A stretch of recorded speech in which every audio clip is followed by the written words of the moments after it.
Salam. Salam semuanya. Sangune ije. Ya, saya berharap sangune tetap masih ada dong ya, tetap harus ada. Sing teko Bali, Balitar maksudnya saya ya. Sing teko mana lagi? Ya, dari mana saja ya? Yang dari Banyuwangi, Pak Adi dan rombongan. Ya, yang dari pokoknya yang dari luar kota semuanya diberkati Tuhan, masih ada sangunya. Amin. Haleluya. Bapak Ibu, kita akan mendengarkan firman Tuhan. Mari kita baca dulu di dalam Kolose pasal 3 ayat 1 sampai 4. Kolose 3 ayat 1 sampai 4. Sudah ketemu? Nah. Yang sudah katakan amin. Ya, puji Tuhan. Kita baca bersama-sama. Bisa ditampilkan Kak Sarah? Ya, 1, 2, 3. Karena itu, kalau kamu dibangkitkan bersama dengan Kristus, carilah perkara yang di atas, di mana Kristus ada, duduk di sebelah kanan Allah. Pikirkanlah perkara yang di atas, bukan yang di bumi. Sebab kamu telah mati dan hidupmu tersembunyi bersama dengan Kristus di dalam Allah. Apabila Kristus yang adalah hidup kita menyatakan diri kelak, kamu pun akan menyatakan diri bersama dengan Dia di dalam kemuliaan. Berbahagialah setiap kita yang membaca, merenungkan, mendengarkan firman Tuhan, dan berusaha untuk melakukannya dengan pertolongan Roh Kudus. Bersabdalah Tuhan.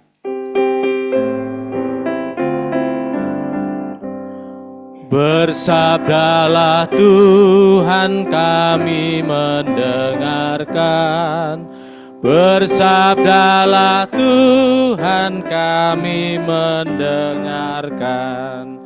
Kuatkanlah kami dan hiburlah kami. Kuatkanlah kami dan hiburlah kami.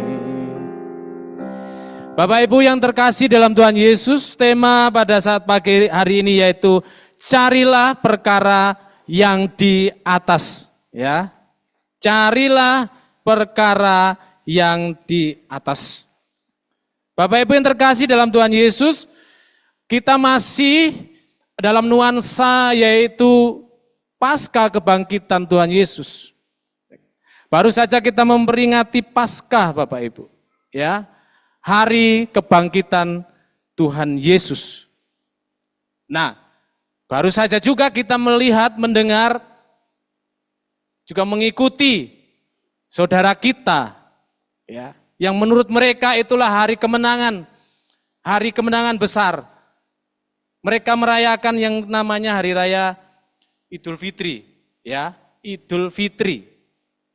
Bapak Ibu yang terkasih dalam Tuhan, itu sebenarnya ada makna yang begitu luar biasa loh. Kalau kita itu mengerti, memahami, apalagi kita sebagai orang yang Kristen, itu harusnya lebih paham dan lebih mengerti dan lebih menghidupinya. Ya, fitri itu dari kata fitrah. Ya. Fitri itu artinya murni, suci. Setelah mereka berpuasa selama 1 bulan. Ya, setelah mereka berpuasa 1 bulan. Dan kemudian diakhiri dengan perayaan kemenangan, 2 hari libur kemarin, ya, atau bahkan merayakan 7 hari seminggu. Kalau Bapak Ibu pergi ke Nongko Jajar di daerah kakak saya sana itu, ya, itu hari rayanya bukan 1 minggu Bapak Ibu, 1 bulan. Jadi kalau sekarang kita ke sana masih hari raya loh. Saya kaget saya, loh iya tak? Iya, di sini itu hari rayanya 1 bulan. Wah, karena puasanya 1 bulan, hari rayanya juga 1 bulan. Itu. Mereka berpikir, mereka menganggap itu adalah hari kemenangan besar. Karena mereka menganggap kembali kepada fitri. Ya, fitri, kemurnian, fitrah. Asli jati dirinya. Itu fitri, Bapak Ibu. Ya, kita sedikit ngerti lah ya. Seperti itu. Nah, tetapi kita juga punya perayaan yang harusnya itu lebih megah, lebih dahsyat, itu Paskah. Next. Paskah itu kebangkitan Tuhan Yesus Kristus, Bapak Ibu. Itu hari kemenangan yang besar. Nanti kita melihat mengapa itu menjadi hari yang begitu besar. Hari kemenangan buat kita, orang yang percaya Tuhan Yesus. Bapak Ibu, itu gambar apa Bapak Ibu? Gua ya, kubur Yesus. Kubur kosong. Apakah kubur kosong membuktikan dia hidup? Enggak. Justru karena Tuhan Yesus hidup, maka kubur itu kosong. Nah, harus dibalik, Bapak. Jangan salah ya. Amin. Kubur kosong tidak membuktikan Tuhan Yesus hidup. Tapi karena Tuhan Yesus hidup dan bangkit, maka kubur itu kosong. Nah, amin. Amin. Ya. Orang Kristen kita semua percaya bahwa Tuhan Yesus hidup dan bangkit. Amin. Percaya ya? Bukan karena kubur kosong maka Tuhan Yesus membuktikan Yesus bangkit. Tidak. Tapi kita percaya Yesus bangkit, maka ya kubur itu kosong. Gitu loh ya. Jangan dibalik-balik. Nah, Bapak Ibu mari kita lihat next. Roma 3:23 mengatakan karena semua orang telah berbuat dosa dan telah kehilangan kemuliaan Allah. Itu dulu manusia lama kita. Ya. Semua orang itu telah berbuat dosa, terikat oleh dosa, dikuasai oleh dosa. Hidupnya semata-mata hanya berbuat dosa. Dan di dalam Roma 6:23, upah dosa ialah maut, kematian secara kekal, terpisah secara kekal dengan Allah. Manusia tidak dapat menyelamatkan dirinya sendiri. Manusia tidak bisa lepas dari yang namanya kutuk dosa itu, yaitu maut, kematian kekal, dan disiksa di dalam kekekalan. Penderitaan secara kekal di dalam neraka. Tetapi karena kasih Allah yang begitu besar, sehingga ia mengaruniakan anak yang tunggal, supaya setiap orang yang percaya kepadanya tidak binasa, melainkan beroleh hidup yang kekal. Siapakah yang diutusnya? Anaknya sendiri. Tuhan Yesus Kristus datang ke dalam dunia untuk menyelesaikan, membayar lunas kutuk dosa, hukum dosa itu yaitu maut. Ya. Maka dari itu, untuk menyelesaikan maut, untuk menyelesaikan dosa, hukum dosa itu, Yesus harus mati. Harus mengalami maut. Harus mati Bapak Ibu. Karena kalau tidak mati, maka tidak ada penyelesaian dosa. Maka tidak ada penyelesaian. Tetap masih ada hukum maut itu. Hukum dosanya maut. Tetapi lebih lagi sangat sia-sia iman kita kepada Tuhan Yesus kalau Tuhan Yesus tidak bangkit. Itulah sebabnya kenapa itu Paskah itu menjadi hari kemenangan besar buat kita. Hari kemenangan besar buat orang percaya. Seharusnya ini menjadi sebuah perayaan yang luar biasa. Ya, karena dosa upahnya maut sudah diselesaikan oleh Tuhan Yesus secara sempurna. Dengan kebangkitannya maut telah dikalahkan. Amin. Maut telah dikalahkan. Hukum dosa sudah dibayar lunas oleh Tuhan Yesus dengan kebangkitannya. Ini luar biasa Bapak Ibu. Ya, kita harus paham seperti ini. Dan sekarang, siapa kita? Di dalam 2 Korintus 5 ayat 17. Jadi siapa yang ada di dalam Kristus, ia adalah ciptaan baru, yang lama sudah berlalu, dan sesungguhnya yang baru sudah datang. Nah, inilah kita Bapak Ibu. Inilah sekarang orang-orang yang ada di dalam ruangan ini. Kita semua adalah orang-orang yang di dalam Kristus. Amin. Bapak Ibu percaya kepada Tuhan Yesus? Percaya? Bahwa Yesus adalah Tuhan dan Juru Selamat kita satu-satunya? Ya. Kalau kita percaya dan kita ada di dalam Yesus, maka sebenarnya kita adalah ciptaan baru di dalam Yesus Kristus. Ya. ciptaan baru. Kita sudah menanggalkan manusia lama kita. Dan kita mengenakan manusia baru. Pakaian yang baru. Yang disediakan oleh Tuhan Yesus Kristus. Kita adalah orang-orang yang sudah ditebus oleh Tuhan Yesus. Kita menjadi ciptaan baru di dalam Kristus. Next. Sebelum kita lanjut, nah kita lihat video ini ya.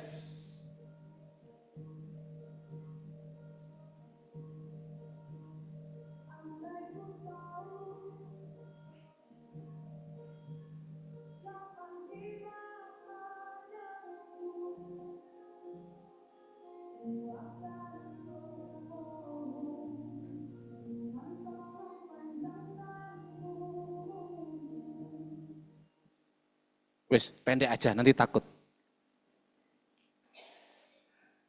Bapak Ibu tahu kapan mati? Hah? Tahu nggak? Nggak tahu ya? Ya sudah kalau nggak tahu. Kalau nggak tahu kita belajar. Next.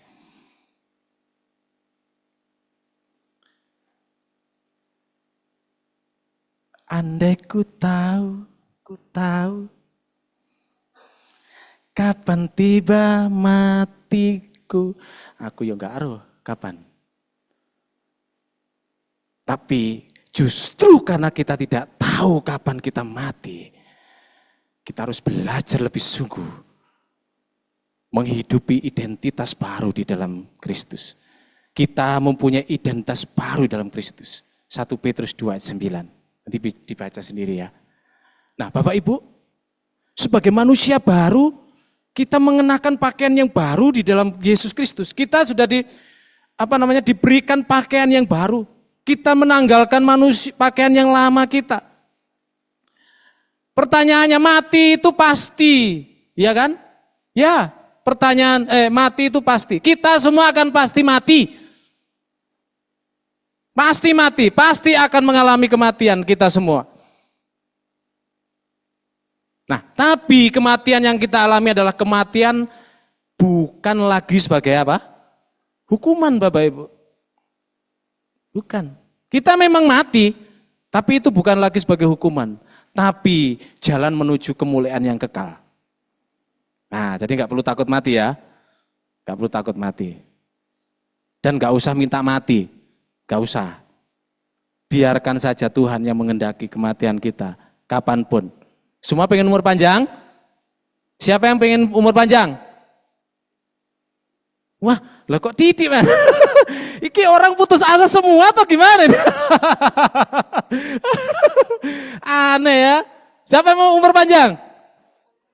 Hah? Iya, pasti pengen umur panjang kan? Pak Rio? Oh, 120 tahun. Woi, 120 tahun ya. Nah, luweh dawa maneh, tapi ada ruang ujian yang harus kita lewati Bapak Ibu. Nah, yuk ya apa ini? Ya. Kita memang pasti akan mengalami kematian, tetapi pertanyaannya, sekarang kita masih hidup, kita nggak tahu kapan kita mati, ya kan? Nah, makanya selama kita hidup, kita ada ruang itu di dalam kehidupan kita, itu adalah ruang ujian sekarang. Itu Bapak Ibu. Ya. Ruang ujian buat kita. Hidup di dalam dunia sekarang ini penuh dengan tantangan, dengan cobaan, dengan penderitaan, dengan apapun yang bisa saja membuat kita kehilangan iman kita kepada Tuhan Yesus. Yang bisa menggugurkan, yang bisa merontokkan kepercayaan kita kepada Tuhan Yesus. Entahkah penderitaan, entahkah sakit penyakit, entahkah kita kesusahan di dalam pekerjaan dan lain sebagainya. Masalah-masalah yang silih berganti yang nggak pernah kita undang pun datang. Disuruh pergi angel. Ya. Itu bisa saja itu menghilangkan kepercayaan kita. Belum lagi orang-orang yang kita sayangi hilang, orang-orang yang kita kasih hilang.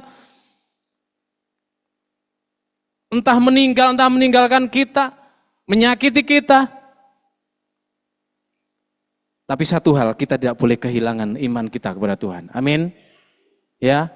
Di dalam Kolose 2:6-7, kamu telah menerima Yesus, kamu telah menerima Kristus Yesus Tuhan kita. Karena itu hendaklah hidupmu tetap di dalam Dia. Hendaklah kamu berakar di dalam Dia dan dibangun di atas Dia. Hendaklah kamu bertambah teguh di dalam iman yang telah diajarkan kepadamu dan hendaklah hatimu melimpah dengan syukur.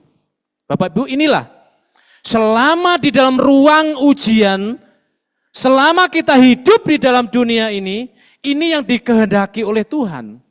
Rasul Paulus memberikan nasihat, ya, supaya kita fokus kepada Tuhan Yesus, kita fokus kepada Kristus, yaitu apa? Tetap di dalam Dia,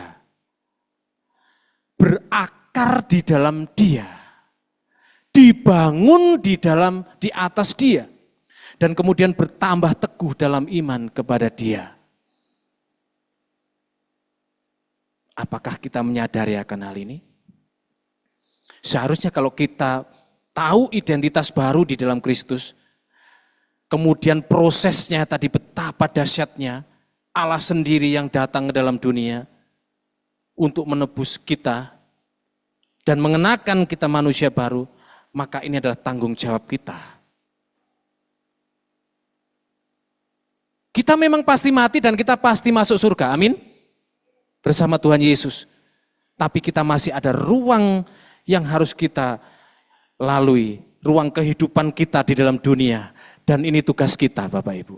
Tetap di dalam Dia, berakar di dalam Dia, dibangun di atas Dia, bertambah teguh dalam iman kepada Dia. Mari bersama-sama ini menjadikan satu tanggung jawab kita sebagai orang percaya, sebagai anak-anak Tuhan. Nah, berdasarkan ini mari kita lihat. Maka Rasul Paulus kemudian menulis dalam Kolose 2:6-7, ya sebenarnya kalau kita baca itu ayat yang ke-6 ya dan seterusnya ya sampai 3 ayat yang ke-4. Ya. Inilah dasar mengapa Rasul Paulus menasihati orang-orang jemaat di Kolose, kemudian menasihati kita pagi hari ini. Untuk apa? Carilah perkara yang di atas. Supaya kita fokus kepada Yesus Kristus tadi, supaya kita tetap berdiri teguh, berakar, bertumbuh di dalam Tuhan, maka kita harus fokus mencari perkara yang di atas. Apa sih artinya mencari perkara di atas? Next. Mbak Yuni ini selalu tanya setiap pagi. Apa cari perkara di atas? Ya. Untuk cari masalah Mbak Yun? Ya, bukan. Itu, kalau cari masalah itu perkara yang di bumi ya. Tuh. Tapi ini perkara yang di atas, yaitu perkara-perkara rohani. Ya, hal-hal rohani Bapak Ibu yang dimaksudkan. Dikatakan di dalam Kolose 3, karena itu kalau kamu dibangkitkan bersama dengan Kristus, ingat apa tadi konsep dari kebangkitan tadi adalah kemenangan. Kita menjadi manusia baru, punya pengharapan, hidup yang baru di dalam Tuhan, ya. Jadi kita orang yang dibangkitkan bersama dengan Kristus, maka carilah perkara yang di atas, di mana Kristus ada duduk di sebelah kanan Allah. Ini berbicara tentang kekekalan Bapak Ibu. Ini berbicara tentang rohani, ya. Carilah perkara yang di atas, yaitu perkara-perkara rohani. Maka dari itu setiap kita orang percaya, sikap apa yang harus kita bangun? Nah ini penting. Ya, sikap apa yang kita bangun agar kita fokus kepada Kristus dan kita fokus untuk mencari perkara yang di atas, fokus untuk mencari hal-hal rohani. Nah inilah, ada 3 sikap yang harus kita miliki. Ya, 3 sikap yang harus kita miliki. Yang pertama yaitu selalu memiliki rasa lapar dan haus akan firman Tuhan setiap hari. Ya. Selalu memiliki rasa apa Bapak Ibu? Lapar dan haus akan firman Tuhan setiap hari. Kenapa ini penting? Penting sekali. Karena firman Tuhan itu adalah kekuatan, makanan bagi jiwa kita, iman kita untuk bertumbuh di dalam Tuhan. Ya. Hari ini sudah ada yang sarapan? Sudah ya? Pak Mahendra buanter, sudah. Belum. Ya. Bapak Ibu, setiap hari kita minum ya. Minum, terus kemudian makan. Ya. Setiap hari loh, makan, minum gitu terus. Ya, itu untuk apa? Supaya tubuh kita sehat, ya kan? Supaya tubuh kita terus bisa beraktivitas dengan baik. Nah, itulah firman Tuhan untuk jiwa kita, untuk rohani kita. Tanpa firman Tuhan, katakan kamu tidak dapat berbuat apa-apa. Nah, kita baca dulu di dalam Mazmur ya. Mazmur 119. Mazmur 119. Nah, Bapak Ibu kalau Bapak Ibu baca itu dari ayat 1 sampai dengan 178, semuanya berbicara tentang kerinduan kepada firman Tuhan. Nah, saya akan bacakan tidak semua, tetapi ini paling tidak akan menolong kita. Di ayat yang ke-97 sampai dengan 104. Nah, 105-nya itu paling terkenal. Siapa hafal? Siapa hafal? Firman-Mu itu pelita bagi kakiku dan terang bagi jalanku. Itu 105-nya. Kita baca di dalam ayat 97 sampai dengan 104. Kita baca bersama-sama 1, 2, 3.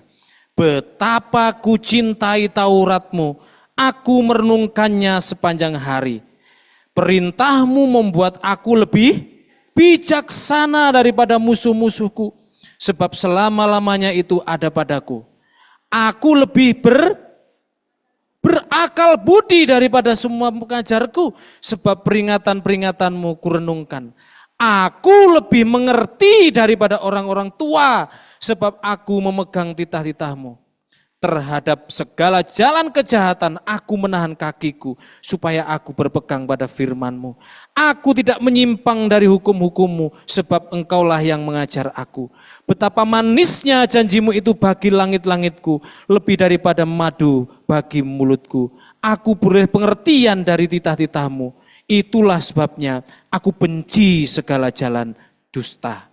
Dan firman-Mu itu pelita bagi kakiku dan terang bagi jalanku. Amin. Ini loh firman Tuhan. Pentingnya kita rasa haus dan lapar. Pentingnya kita menikmati. Pentingnya kita belajar firman Tuhan. Karena memberi pengertian. Memberi kita kebijaksanaan.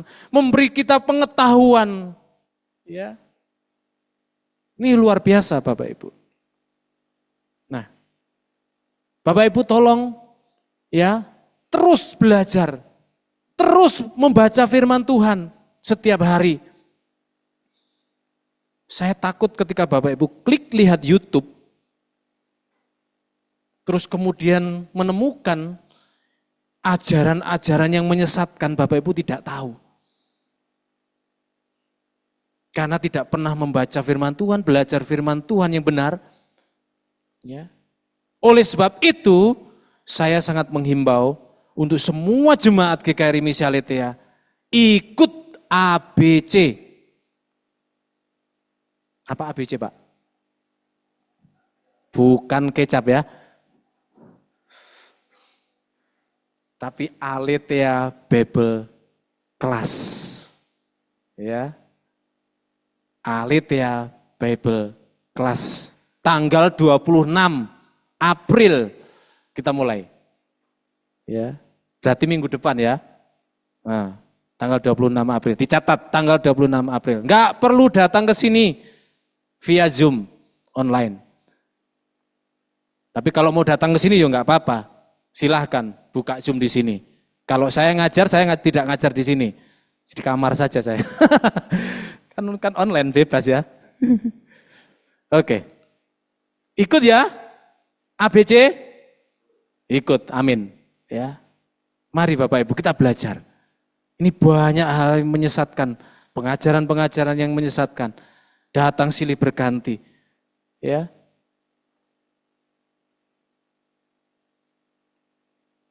Apa yang terbaru? Yang viral? Ya, Kristen progresif ya, yang dibawa oleh Brian Siwarta. Ya. Itu jelas sangat menyesatkan. Dia menolak otoritas Alkitab. Dia tidak percaya keselamatan hanya di dalam Yesus Kristus. Hati-hati. Memang dia menggunakan istilah-istilah kekristenan, tapi sebenarnya isinya itu sangat menolak ajaran Alkitab semuanya. Ya, hati-hati Bapak Ibu. Hati-hati. Maka dari itu mari kita terus belajar. Mari kita miliki rasa lapar dan haus akan firman Tuhan Bapak Ibu. Ya. Aduh Pak, aku sibuk Pak. Gak ada waktu untuk baca firman Tuhan. Itu alasan, ya. Aduh, nggak ada waktu. Buktinya, Bapak Ibu bisa kok ke belakang untuk pipis. Bisa kok ke belakang untuk buang air besar. Bisa nggak? Bapak Ibu ternyata bisa mandi kok. Kecuali yang jarang mandi. Ya. Artinya apa? Tidak ada alasan yang mengatakan, sorry saya tidak ada punya waktu untuk baca firman Tuhan. Tidak ada. Hanya karena kita tidak meluangkan waktu untuk baca firman Tuhan. Ingat, jangan membaca firman Tuhan di waktu luang. Salah. Tapi luangkan waktu untuk membaca firman Tuhan. Amin. Ya. Jangan biarkan kita disalah kaprahkan. Wah, ya wis lah, mumpung ada waktu kesempatan aku tak baca firman Tuhan. Itu salah. Tapi kita benar-benar meluangkan waktu untuk membaca, merenungkan firman Tuhan. Nah, karena itu tadi sangat penting firman Tuhan. Supaya iman kita kokoh, iman kita kuat. Yang kedua, sikap apa yang harus kita bangun? Selalu memiliki kerinduan untuk bersekutu dengan Tuhan. Ya. Selalu memiliki kerinduan untuk bersekutu dengan Tuhan. Ini loh yang dimaksud dengan cari perkara yang di atas tuh ini loh Bapak Ibu. Yang pertama itu memiliki haus dan lapar akan firman Tuhan. Yang kedua itu memiliki kerinduan, the power of kerinduan. Ya. Kita rindu seperti Daud katakan, satu hal yang ku minta kepada Tuhan itulah yang ku ingini, diam di rumah Tuhan seumur hidupku, menikmati kemurahannya, menikmati baitnya. Mari kita miliki kerinduan.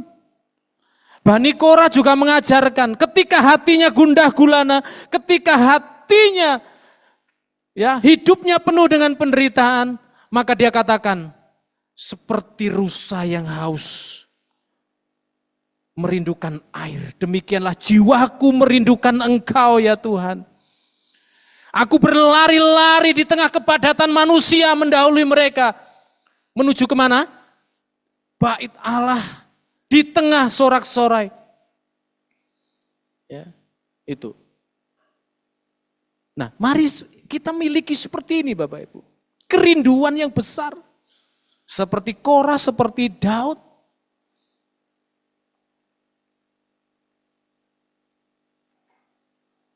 Semakin kita dekat kepada Tuhan, semakin kita intim dengan Tuhan, maka kita sebenarnya mempunyai kekuatan, kemampuan untuk menghadapi segala tantangan kehidupan.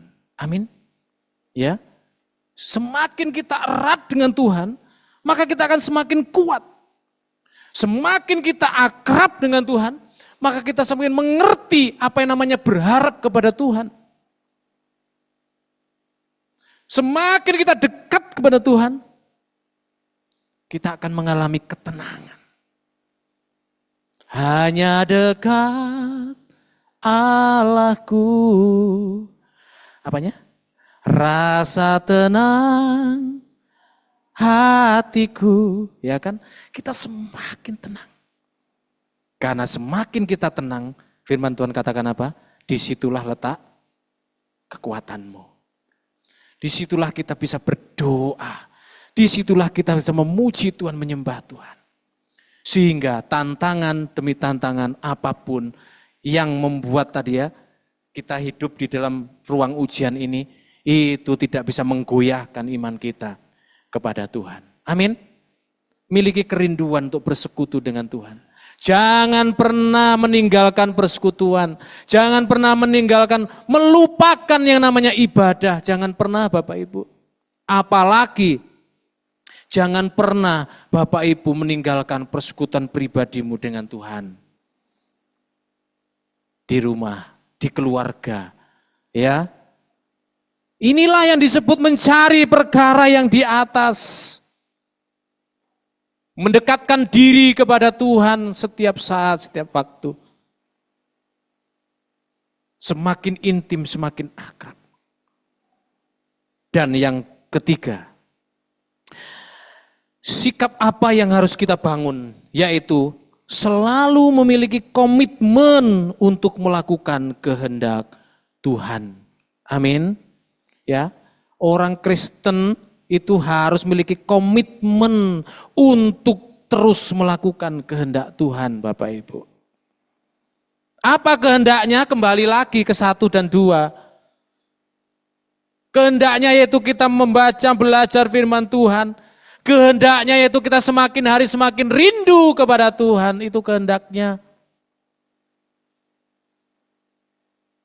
Kita belajar dikit demi sedikit untuk melakukan firman Tuhan. Tadi di dalam ayat intro itu saya tuliskan di situ, tetapi carilah dahulu kerajaan Allah dan kebenarannya, maka semuanya itu akan ditambahkan kepadamu. Amin. Tetapi carilah dahulu, ini adalah kehendak Tuhan. Nah, kita dengan sederhana bisa melakukan kehendaknya. Kapan? Ketika setiap pagi sebelum kita melakukan segala aktivitas, ketika bangun, duduklah. Duduk, berdoa kepadanya. Itu kita sedang melakukan kehendak Tuhan. 1 ayat firman Tuhan ini. Tetapi carilah dahulu kerajaan Allah. Berdoa Bapak Ibu. Memuji Tuhan, bersyukur. Itu yang dikehendaki Tuhan. Kemudian di dalam Mazmur 1 ayat 1-3, ayat yang keduanya. Tetapi yang kesukaannya ialah Taurat Tuhan dan merenungkannya Taurat itu siang dan malam. Ya, ini penting. Merenungkan Taurat Tuhan siang malam. Itu kehendak Tuhan. Dan apalagi kehendak Tuhan? Memenuhi panggilannya. Panggilan apa? Panggilan beribadah. Orang Kristen, mengapa kita ditebus? Tujuan Allah menebus kita adalah apa? Mengembalikan persekutuan yang rusak. Dulu kita seterunya Allah, tapi setelah ditebus kita menjadi milik umat kepunyaannya lah. Tetapi kamulah bangsa yang terpilih. 1 Petrus 2:9. Ya, tetapi kamulah bangsa yang dipilih. Imamat yang rajani, milik kepunyaan Allah sendiri. Kamu bangsa yang kudus. Itu kita Bapak Ibu. Ya. Maka kita harus punya komitmen untuk melakukan kehendak Allah itu. Puji Tuhan. Ya. Kita punya Roh Kudus yang akan terus menolong kita. Amin. Mari kita bersama-sama pagi hari ini berkomitmen mencari perkara yang di atas. Sikap apa yang dibangun? Selalu miliki rasa lapar dan haus akan firman Tuhan. Selalu miliki kerinduan untuk bersekutu dengan Tuhan. Dan selalu miliki komitmen untuk melakukan kehendak-Nya. Saya mau ingatkan lagi, next. Nah, yang tadi. Ayo kita baca. Andai Anda tahu kapan Tuhan akan memanggil Anda, resolusi apa yang akan Anda buat? Ini menjadi pertanyaan buat kita. Ya. Andai saya tahu kapan Tuhan akan memanggil saya, maka resolusi apa yang akan saya buat? Nah, ini penting. Ya, mari kita berjanji pagi hari ini bersama-sama. Berjanji kepada Tuhan, berjanji kepada diri sendiri. Ya. Kalau seandainya kita tahu ya, kapan kita dipanggil Tuhan, kapan kita mati, maka resolusi apa? Komitmen apa? Tekad apa yang akan kita buat? Oh, aku akan lebih mengasihi Tuhan. Aku akan semakin giat untuk datang beribadah. Aku akan mengasihi, aku akan membuat bahagia, akan membuat sukacita orang-orang di sekitarku. Itu resolusi itu seperti itu. Nah sekarang coba, kita semua pasti akan mati, tapi masalahnya kita tidak pernah tahu kapan kita akan mati. Nah kalau seandainya kita tahu kapan mati, apa yang akan kita buat? Ini yang tidak pernah disadari oleh setiap kita orang percaya. Seolah-olah kita masih hidup terus, padahal kita tidak tahu kapan kita mati. Maka dari itu, anggap saja besok kita mati. Maka apa yang harus kita lakukan? Resolusi apa yang kita akan buat?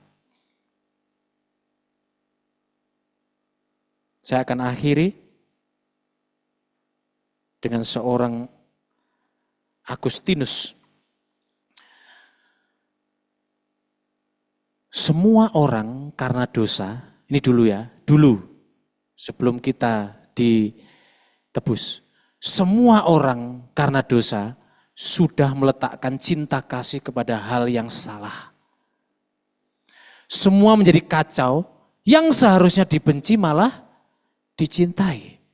Yang seharusnya dicintai malah dibenci. Mari kita orang yang sudah ditebus, maka kita harus mencintai apa yang Tuhan kehendaki. Kita meletakkan cinta kasih yang benar supaya hidup kita tidak kacau.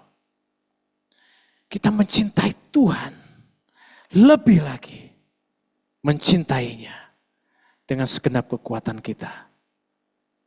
Kasihlah Tuhan Allahmu dengan segenap hatimu, dengan segenap jiwamu, dan segenap akal budimu. Itulah yang dikehendaki Tuhan. Tundukkan kepala, kita berdoa.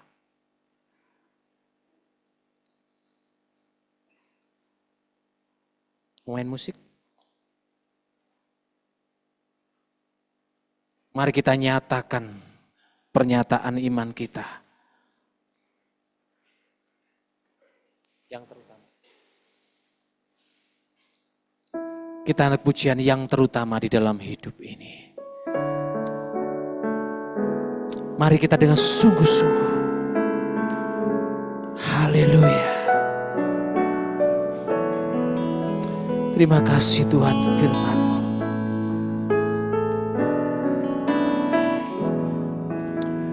Yang terutama di dalam hidup ini, meninggikan nama Yesus. Yang terutama di dalam hidup ini, memuliakan namanya. Sekali lagi, yang terutama. Yang terutama di dalam hidup ini. Haleluya. Meninggikan nama Yesus yang terutama di dalam hidup ini, memuliakan nama. Haleluya.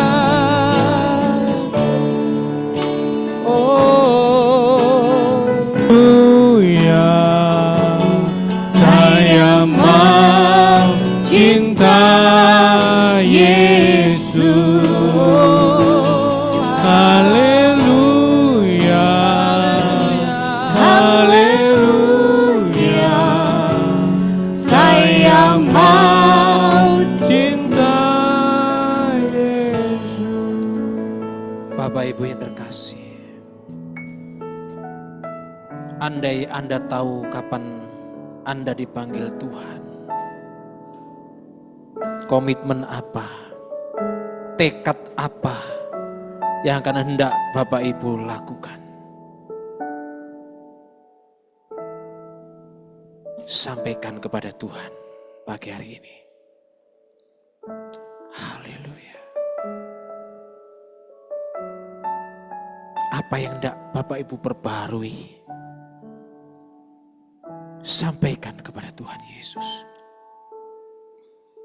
Haleluya Yesus. Haleluya. Mari terbukalah di hadapan Tuhan. Nyatakan kepadanya. Mari kita berjanji di hadapannya dengan tulus hati, dengan kerendahan hati. Haleluya.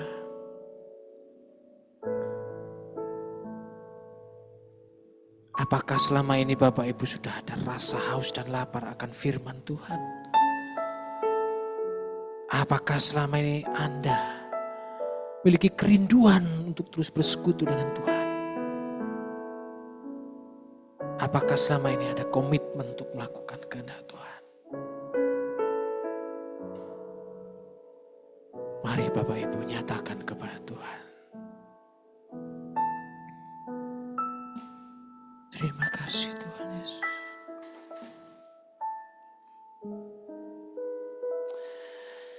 Haleluya Tuhan, terima kasih. Engkau mengetahui setiap hati kami Tuhan, pribadi lepas pribadi. Firman Tuhan sudah selesai, hamba sampaikan pagi hari ini. Tapi jangan biarkan itu selesai di tempat ini. Biarlah itu terus bertumbuh di dalam hati kami masing-masing. Kami akan tumbuh hidup sebagai orang-orang yang memiliki identitas baru di hadapan Tuhan. Yang mengenakan pakaian baru dan menanggalkan pakaian yang lama. Sungguh sangat tidak mungkin Tuhan, jikalau ada pakaian baru, tetapi pakaian lama masih menempel dalam tubuh kami. Kami akan tanggalkan manusia lama, pakaian yang lama, yang usam dan bau.